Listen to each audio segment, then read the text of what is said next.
جناب لقمان نے بلند آواز سے کہا، بیت الخلاء میں زیادہ دیر بیٹھنا درد جگر اور بواسیر ہونے، نیز بیت الخلاء کی آلودہ حرارت مغز میں جذب ہونے کا موجب ہے، لہذا اعتدال کی حد تک بیٹھو اور اٹھ کر باہر آ جاؤ۔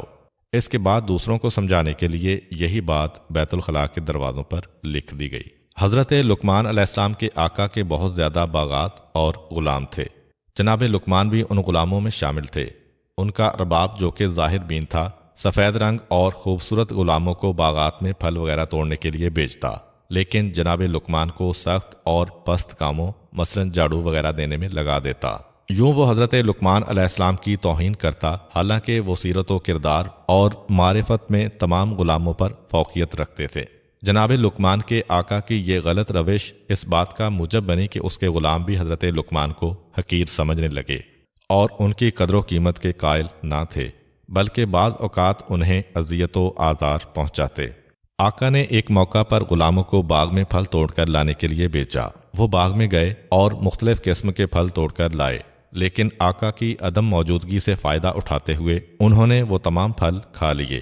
جب آقا آیا اور تازہ پھلوں کا مطالبہ کیا تو غلاموں نے جھوٹ بولتے ہوئے کہا، تمام پھل لقمان کھا گیا ہے۔ آقا نے جب یہ بات سنی تو وہ جناب لقمان علیہ السلام کے بارے میں بدظن ہو گیا۔ حضرت لقمان سمجھ گئے کہ ان کے آقا کی بدسلوکی اور ناراضگی کا سبب غلاموں کی اس تہمت کا اثر ہے۔ وہ اپنے آقا کے پاس گئے اور اسے یہ تجویز دیتے ہوئے کہا، اے میرے آقا، آئیں اور ہم سب غلاموں کا امتحان لیں تاکہ آپ کو ہمارے درمیان میں سے اچھے اور برے کا علم ہو سکے۔ اس نے پوچھا کہ میں تم لوگوں کا کیسے امتحان لوں؟ حضرت لقمان نے کہا کہ ہم سب کو کافی مقدار میں گرم پانی دیں اور ہمیں اسے پینے پر مجبور کریں۔ اس کے بعد آپ گھوڑے پر سوار ہو جائیں اور اپنا گھوڑا بیابان میں دوڑائیں، جبکہ سب غلاموں کو اپنے پیچھے پیدل دوڑنے کا حکم دیں۔ ایسا کرنے سے آپ کو یہ راز معلوم ہو جائے گا کہ وہ پھل میں نے کھائے ہیں یا ان لوگوں نے۔ آقا نے اسی طرح امتحان لیا۔ حضرت لقمان اور دوسرے تمام غلاموں کو گرم پانی پینے پر مجبور کیا۔ پھر وہ خود تو گھوڑے پر چڑھ بیٹھا اور سب سے کہا، میرے پیچھے پیچھے دوڑو۔ وہ سب ارباب کے پیچھے دوڑنے لگے۔ زیادہ دیر نہ گزری کہ جن غلاموں نے پھل کھائے تھے، دوڑنے کی وجہ سے ان کی حالت دگرگوں ہو گئی۔ ان لوگوں نے جو پھل وغیرہ کھائے تھے انہیں قید کر دیا۔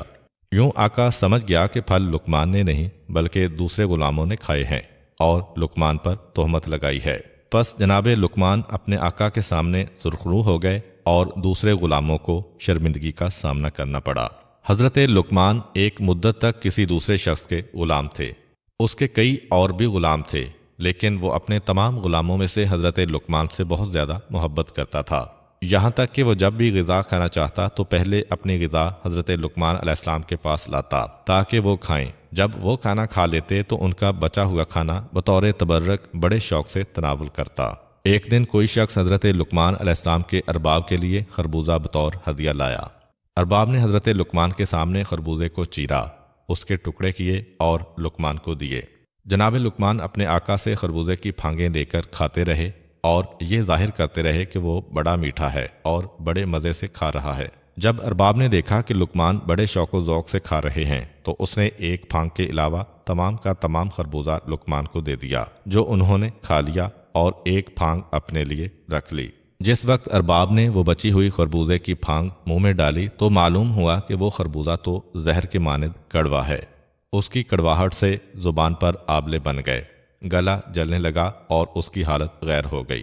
ارباب نے جناب لقمان سے کہا، آپ نے یہ اتنی کڑوی پھانگیں کیسے کھائی ہیں؟ آپ نے انہیں کھانے سے ہاتھ کیوں نہیں کھینچا؟ جناب لقمان نے جواب میں کہا، آپ نے سال ہا سال سے مجھے میٹھی، مزیدار اور من پسند غذائیں کھلائی ہیں۔ اب جب کہ ایک بار کوئی کڑوی چیز آ گئی ہے تو کیا یہ مناسب ہے کہ میں اسے نہ کھاتا اور اس پر اعتراض کرتا اور نمک حرام ہو جاتا؟ بلکہ حق شناسی اور شکر گزاری کا تقاضا یہی ہے کہ میں خاموش رہتا۔ پس اے خدا کے بندے، تم خدا کی نعمتوں میں غرق ہو۔ جب بھی زندگی میں تھوڑی دیر کے لیے کوئی تلخی و مشکل آ جائے تو ناشکری مت کر۔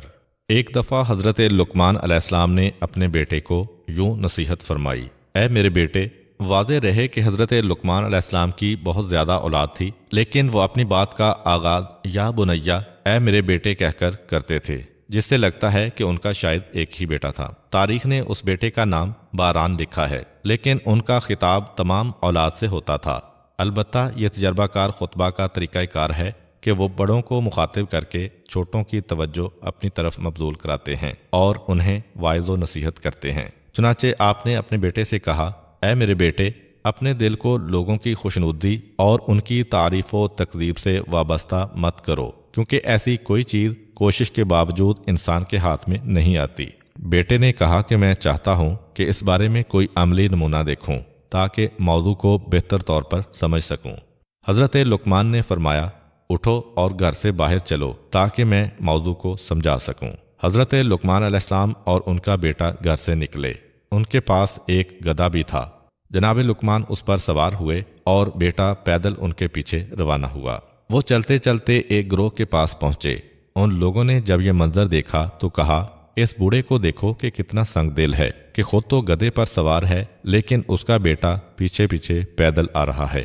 سچ بات ہے کہ یہ کس قدر غلط کام ہے۔ حضرت لقمان نے اپنے بیٹے سے کہا، کیا تم نے ان کی باتیں سنی ہیں؟ بیٹے نے کہا، ہاں۔ حضرت لقمان نے کہا، اب میں پیدل چلتا ہوں اور تم گدھے پر سوار ہو جاؤ۔ جناب لقمان پیدل روانہ ہوئے اور بیٹا سوار ہو گیا۔ چلتے چلتے ان کی ملاقات ایک اور گروہ سے ہوئی۔ اس گروہ نے جب یہ منظر دیکھا تو کہا، یہ دونوں باپ بیٹا کتنے برے لوگ ہیں۔ باپ اس اعتبار سے برا ہے کہ اس نے اپنے بیٹے کی صحیح تربیت نہیں کی کہ بیٹا تو سوار ہے جبکہ بوڑھا باپ پیدل چل رہا ہے، اور بیٹا اس لحاظ سے برا ہے کہ اسے اپنے باپ پر رحم نہیں آیا اور اس پر ظلم کر رہا ہے، کیونکہ باپ کا یہ حق ہے کہ اس کا احترام کیا جائے اور وہ گدھے پر سوار ہو۔ حضرت لقمان نے اپنے بیٹے سے کہا، آپ نے ان کی باتیں سنی ہیں؟ بیٹے نے کہا، جی ہاں۔ جناب لقمان نے فرمایا، اب دونوں سوار ہو جاتے ہیں۔ وہ دونوں گدھے پر سوار ہوئے اور آگے بڑھ گئے۔ چلتے چلتے ایک گروہ کے پاس پہنچے۔ ان لوگوں نے جب یہ منظر دیکھا تو کہا، ان دونوں سواروں کے دل میں ذرا برابر رحم نہیں ہے کہ دونوں بے زبان حیوان پر سوار ہیں۔ ان لوگوں نے اس حیوان کی کمر توڑ دی ہے، کیوں اس بیچارے حیوان کی طاقت سے زیادہ اس پر وزن ڈالا ہوا ہے۔ بہتر تو یہ تھا کہ ایک سوار ہوتا اور دوسرا پیدل چلتا۔ حضرت لقمان نے اپنے بیٹے سے کہا، آپ نے ان لوگوں کی باتیں سنی ہیں؟ بیٹے نے کہا، جی ہاں۔ جناب لقمان نے فرمایا، آؤ اس بار ہم دونوں گدھے کے پیچھے پیچھے پیدل چلتے ہیں۔ دونوں گدھے سے اترے اور اس کے پیچھے پیدل روانہ ہوئے۔ وہ چلتے چلتے لوگوں کے ایک گروہ کے پاس پہنچے۔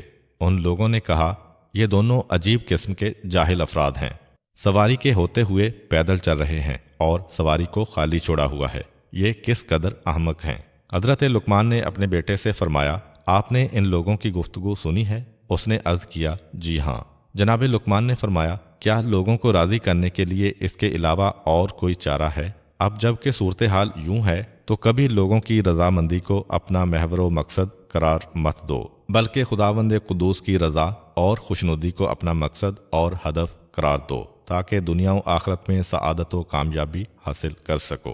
روایت میں ہے کہ ایک دن حضرت لقمان علیہ السلام نے اپنے بیٹے کو 3 نصیحتیں کرتے ہوئے کہا، اے پسر جان، ان 3 نصیحتوں کو اپنے حافظے میں محفوظ کر لو اور ان پر عمل کرو۔ اپنا راز اپنی بیوی کو مت بتاؤ، عوان یعنی حکمرانوں کے دفتریوں سے دوستی مت کرو، نئے اور کم ظرف دولت مند سے قرض نہ لو۔ حضرت لقمان جب دنیا سے رخصت ہو گئے تو ان کے بیٹے نے ان نصیحتوں کو آزمانا چاہا اور دیکھنا چاہا کہ ان کاموں کو انجام دینے سے نقصان کیا ہوگا جن کو انجام نہ دینے کی اس کے حکیم باپ نے اسے وصیت کی تھی۔ اس نے ایک گوسفند ذبح کیا، اسے ایک بوری میں ڈالا، بوری کا منہ باندھا، اسے اٹھا کر گھر لے آیا، اپنے پلنگ کے نیچے گڑھا کھودا اور اسے وہاں پر دفن کر دیا۔